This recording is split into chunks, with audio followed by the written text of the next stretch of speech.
Transformación pacífica del país.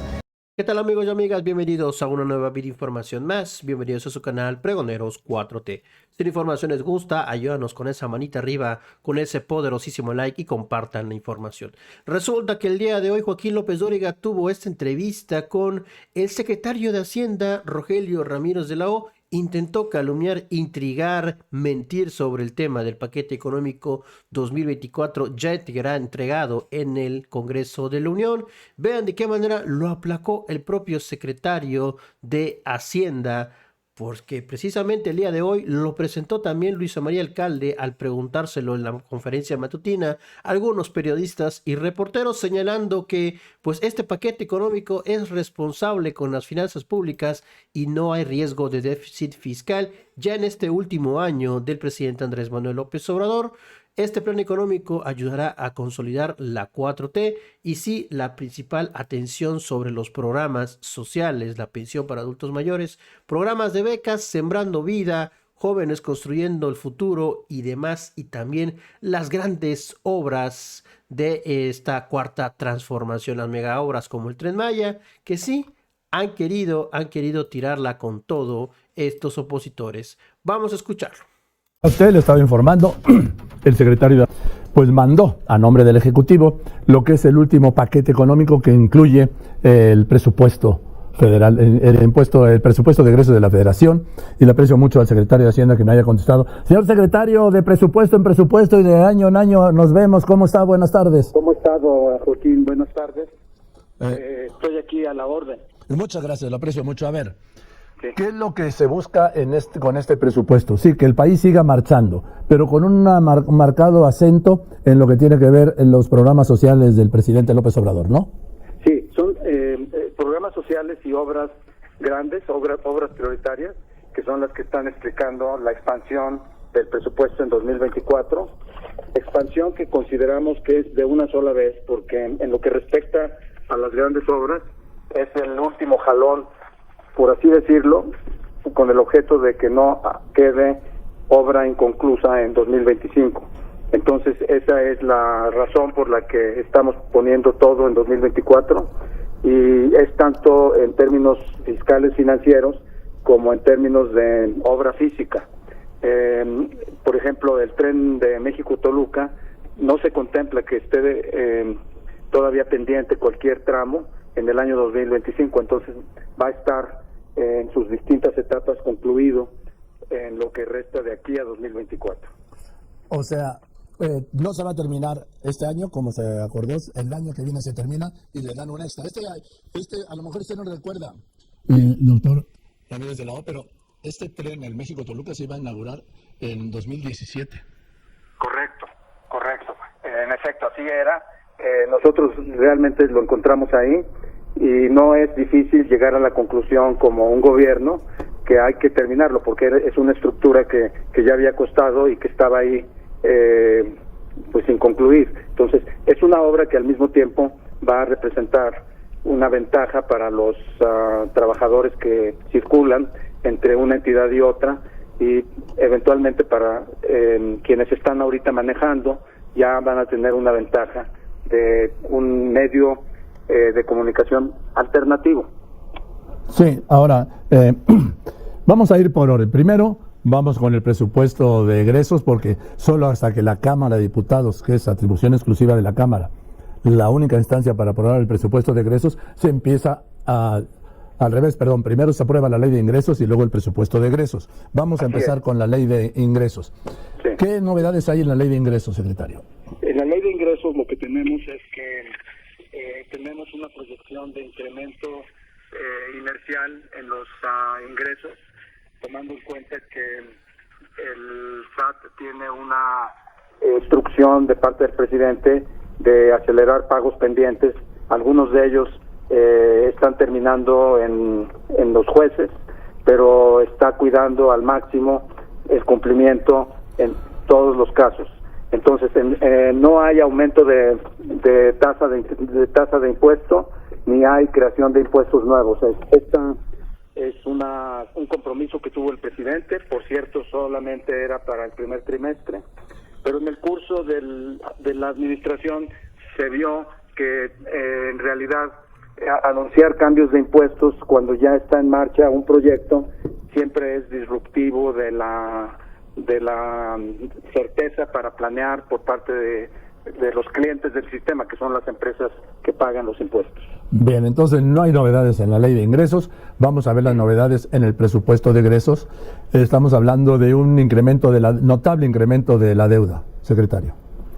Sí, hay un aumento, y es un aumento de una sola vez en el año 2024 en el gasto que termina, tomando en cuenta los ingresos que ya comenté, termina en un diferencia negativa de ingreso menos gasto que se acumula para llegar a una deuda conjunta con el sector público fuera del presupuesto de 48.8% del Producto Interno Bruto, comparado con el cierre de 2023 de 46.5%. Entonces aquí hay un incremento de 2.3 puntos porcentuales del Producto Interno Bruto para el saldo de deuda, que resulta de un mayor gasto que pasa de 25% del PIB al 26.2% del PIB. Este aumento del gasto tiene su principal impulsor en el gasto de operación, en el gasto de capital, como usted también lo mencionó, en el gasto social, que son los prioritarios para la administración. A ver, dígame, secretario Ramírez de la O, si este dato es correcto. Sí. Para 2023 se estima que el costo, ¿sí?, de esta deuda pública represente el 3.4% del PIB, pero su proporción seguirá según el documento de criterios generales de política económica que forma parte del paquete que se presentó. En 1991 este llegó a representar el 3.9% del PIB. Asimismo será ahora 11.8% mayor al monto aprobado para este año, ¿es correcto? Correcto. Pasaría, en efecto, aumentaría en 0.3 puntos porcentuales para llegar a 3.7, como usted lo dijo, correcto. ¿Y por qué dicen algunos analistas que es el incremento más alto de la deuda desde 1991? Supongo que los analistas están viendo el salto de un año a otro. No están viendo el hecho de que a lo largo de los 5 años esta deuda se ha mantenido en cifras relativamente estables con respecto al Producto Interno Bruto, pero también porque están viendo las cifras nominales, es decir, no como porcentaje del Producto Interno Bruto, sino en términos nominales. El hecho es que México tiene su posición establecida con los mercados financieros y con las agencias calificadoras en términos de sopesar el incremento nominal o el gasto total nominal sobre el Producto Interno Bruto para que se aprecie en efecto cuánto es el incremento que tiene esa presión. Y esa es la métrica que han utilizado y que sigue manteniendo la comunidad internacional financiera con respecto a México.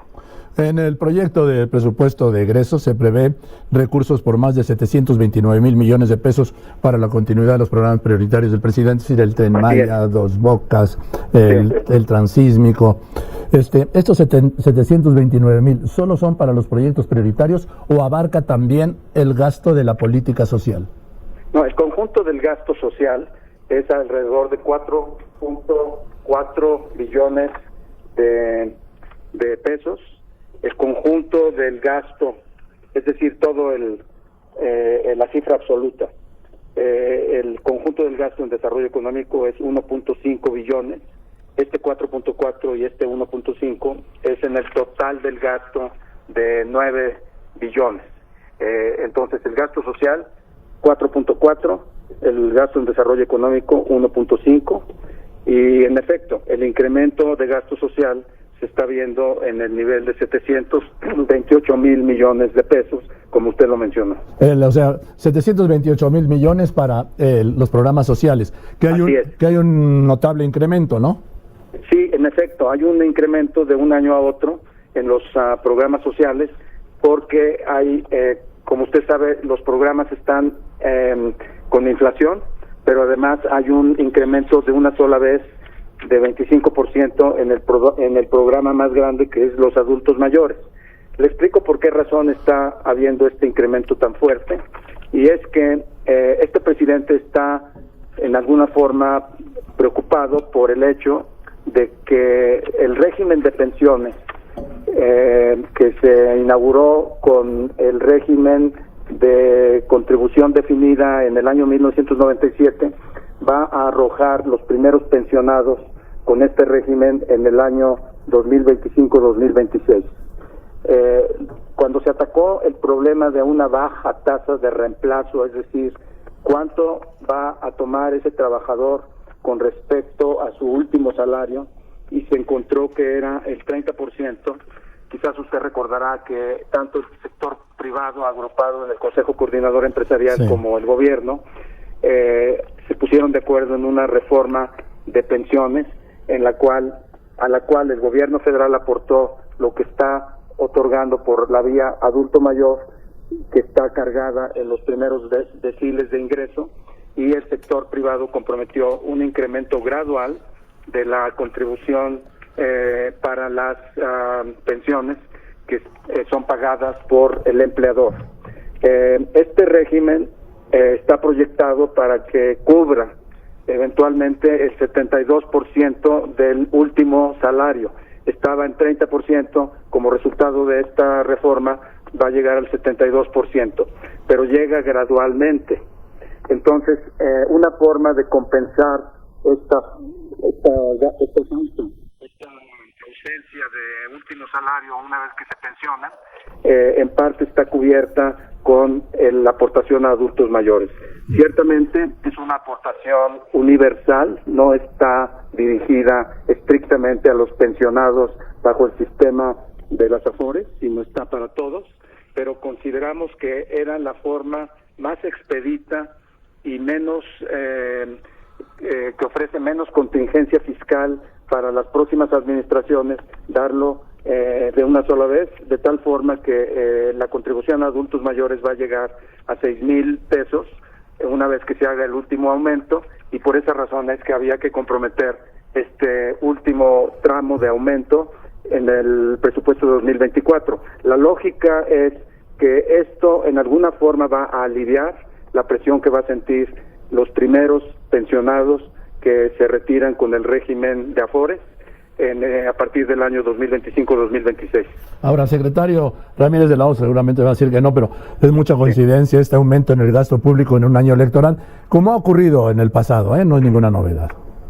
Bueno, yo lo que creo es que para un gobierno que concluye, tiene que completar tanto sus preocupaciones como sus compromisos, porque no sabe en qué medida y a qué ritmo el nuevo gobierno, aunque sea del mismo partido o de cualquier otro partido, tome las cartas en el asunto de algo tan obvio y que resultó un tema saliente para no llevárselo pendiente una vez que salga. Entonces, en efecto, hay el último año de la administración es un toma de conciencia, toma de actualizar la información, y por eso es que tiene que atenderse no solamente este asunto, sino otros asuntos. También sería para prever que el Congreso pueda aprobar la propuesta del presidente López Obrador de regresar los programas sociales a 65 años, porque yo recuerdo que Enrique Peña Nieto los dejó en 65 años y el presidente López Obrador los subió a 68, manteniendo los 65 años en los adultos mayores de los pueblos originarios, ¿sí? O marginados. Correcto.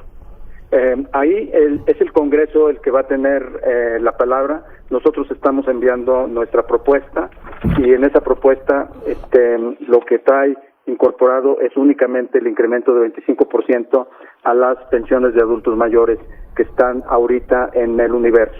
El secretario Ramírez de la O, perdón, pero es que como ya lo tengo aquí, en el caso de la refinería de Dos Bocas, ¿también ve un presupuesto para el año que viene? Pues no, que ya se había terminado.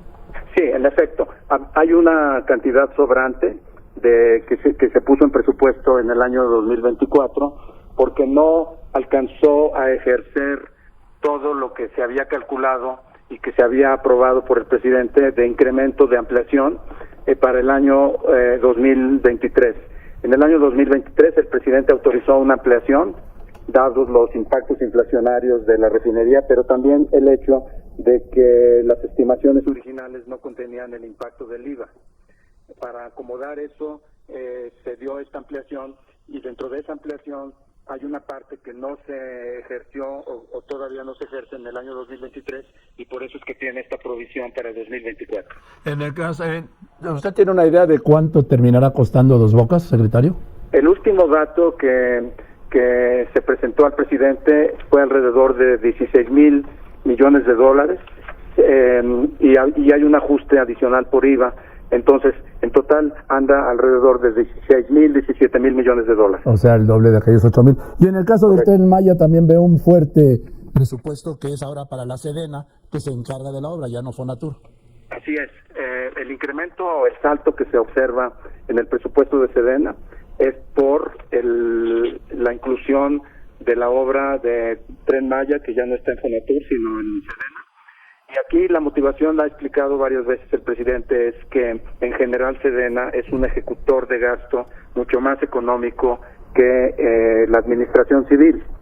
Esto se explica por disciplina, por un cuidado inicial en la planeación, pero también porque son mucho más rigurosos en la entrega de resultados que lo que son las administraciones civiles en general. Entonces, aquí calculamos que obras que la administración civil realiza en 100 pesos, por decir una cifra, sí, la Sedena y la Marina son capaces de ejecutarlas en 70 pesos. Esa es nuestra métrica, nos ha probado ser efectiva para las obras, por lo menos las que tenemos en el radar y en el presupuesto. ¿Tiene idea, señor secretario de Hacienda, cuál es el costo final del Tren Maya o cómo va hasta ahora y cómo son las proyecciones? Sí, el estimado del Tren Maya es un adicional de 150,000 millones para 2024, con respecto a un cierre de estimado de 143,000 millones en 2023 y 179,000 millones en 2022. Entonces, el tren, en efecto, también siempre sucede, sobre todo con estos proyectos grandes, las obras se hacen, se van ejecutando. En la medida en que se van ejecutando, se encuentra que hay que resolver asuntos. Por ejemplo, en el tramo 5 se tuvo que resolver en favor de viaductos, o sea, volar el tren arriba del suelo, por encima de lo que se había contemplado anteriormente, por la razón de que se han encontrado muchos vestigios originales, que por cierto, a mí me tocó ya ver la primera ronda de estos vestigios en el Museo de Chichén Itzá, y le puedo decir que sigue siendo una obra que respeta las normas ecológicas y las normas arqueológicas. El número de arqueólogos que esta administración ha llamado para que hagan una clasificación completa de los vestigios es extraordinario, no se había visto en las últimas administraciones, y también se ha impuesto la disciplina de que hay ciertos sitios sobre los cuales el INAH, Instituto Nacional de Antropología e Historia, tiene que dar su visto bueno para que pase por ahí el tren. El tren se ha tenido que desviar en varias instancias por razón de estos encuentros con la física, con la naturaleza. Por esa razón es que este tren va a merecer una calificación, en su momento lo vamos a ver, de obra verde, por el respeto que tiene la obra sobre el medio ambiente. Dígame, secretario, déjeme hacerle 3 preguntas más, nada más 3. Sí. 1, entonces, ¿cuánto viene costando el Tren Maya y cuándo estará listo? Porque el presidente dice que lo va a inaugurar el 1 de diciembre, pero el 1 de diciembre no va a estar listo todos los 1,554 kilómetros. Está planeado que lo entregue la Sedena en esa extensión. A mí me tocó ir con el presidente en este viaje de prueba, sí, que fue únicamente de Campeche a Mérida y después a Chichén Itzá, y en esos tramos, que es una extensión bastante larga, las vías están funcionando. Tuvo que ir a menor velocidad que la que se planea para su funcionamiento normal, porque al momento de ir viendo el avance, se observa que ciertas líneas de trenes tienen que ser alineadas, están bien puestas, pero tiene que haber un trabajo de alineación final, que es precisamente el objeto por el que se hizo este viaje de pruebas. Pero la planeación y el compromiso de la Sedena es la entrega en diciembre 2023. Entonces, ¿pero por qué tiene un presupuesto tan alto para el año que viene? Tiene un presupuesto para el resto de 2024 porque hay almacenes, hay lugares para la reparación de trenes que son complementarios, que no son condicionantes para la inauguración, pero que se van a requerir para su operación subsecuente. Estos son mucha obra de mantenimiento que se tiene que prever, y son patios enormes en donde se tienen que ir acomodando no solamente máquinas, sino también activo fijo, y también hay una obra que se está desarrollando en hotelería que no es condicionante de la vía y del funcionamiento de la línea, pero que se va a terminar de concluir en 2024. Entonces, ¿el costo final del Tren Maya cómo queda? Va a estar alrededor de 500 mil millones. Que también es muy por encima de aquellos 150,000 originales, ¿no? Así es, sí, es una obra que es un proyecto de largo plazo. Cualquier gobierno que siga va a tener el impacto de tener que administrarlo, pero estamos tomando todas las previsiones para que tenga sus propios ingresos, para que tenga su propio mantenimiento. En efecto, es un proyecto de largo plazo que va a tener, por ejemplo, en el tramo de Cancún a Tulum, es un tramo sumamente productivo de entrada, en el sentido de productivo de que va a generar pasaje y van a generar ingreso. Los otros tramos van a tener que desenvolverse en la medida en que la obra vaya cobrando su propia identidad frente a los usuarios, y los usuarios sepan que existe este medio de transporte. Pero sí, es un proyecto de largo plazo, como han sido todos los proyectos de esta magnitud. El puerto de Cancún, por ejemplo, es un puerto que también se desarrolló a lo largo de varios años. Por último, secretario Ramírez de la O, en el caso de salud, veo que en el caso de salud pasa de 96,000, por cerrar cifras, 97,000 millones a 210,000. ¿Esto es para el IMSS Bienestar? Así es, en efecto. El IMSS Bienestar llegó a ser una adición al presupuesto que hubiera ejercido la Secretaría Pero no de es que Salud. me equivoqué, pasa de 210,000 a 97,000 millones. Sí, se recorta. Se recorta la Secretaría de Salud porque se transfiere el aparato, digamos, administrativo y de costos de la Secretaría de Salud al IMSS Bienestar. El IMSS Bienestar, la razón por la que se está haciendo así es porque es el ejecutor que mejor conoce y que mejor ejecuta los proyectos de salud a nivel nacional, no porque sea más competente un médico de un lugar que otro médico o un ingeniero, sino porque tiene la mejor economía de escala para llegar a los hospitales de todo el país, tanto de Chiapas como de Chihuahua, y esa es la razón por la que en la labor de ejecución que ya estamos en este momento viendo, es mejor agruparlo dentro del IMSS Bienestar. Aunque el IMSS Bienestar apenas esté alcanzando 16 estados y la Secretaría de Salud tuviera una cobertura nacional.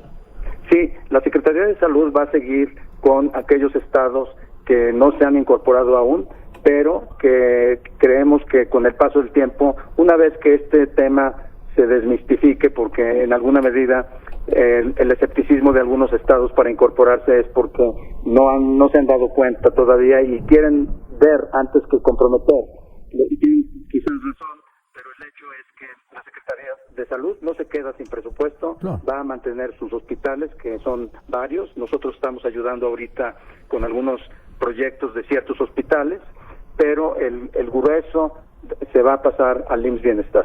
Pues ya lo tienen, mis estimados pregoneros, hasta aquí esta video información que les traigo. Por el momento, más adelante más información y más videos. Así acabó con todas las intrigas con todo pues calumnias que siempre tratan de hacer estos opositores, estos chayoteros como Joaquín López Dóriga, que estuvo duro y dale con el tema del Tren Maya. Por supuesto que ellos han querido que pues no haya refinería, que no haya este proyecto, megaproyecto del Tren Maya, el transísmico también, y así todo lo que ha hecho la Cuarta Transformación durante este sexenio. Pues bueno, pues se la van a pelar, mis estimados proneros, porque todo esto se va a concretar ya con este paquete económico 2024. Nos vemos hasta la próxima, mis estimados proneros. Si la información les gustó, ayúdanos con esa manita arriba, con ese poderosísimo like y compartan la información.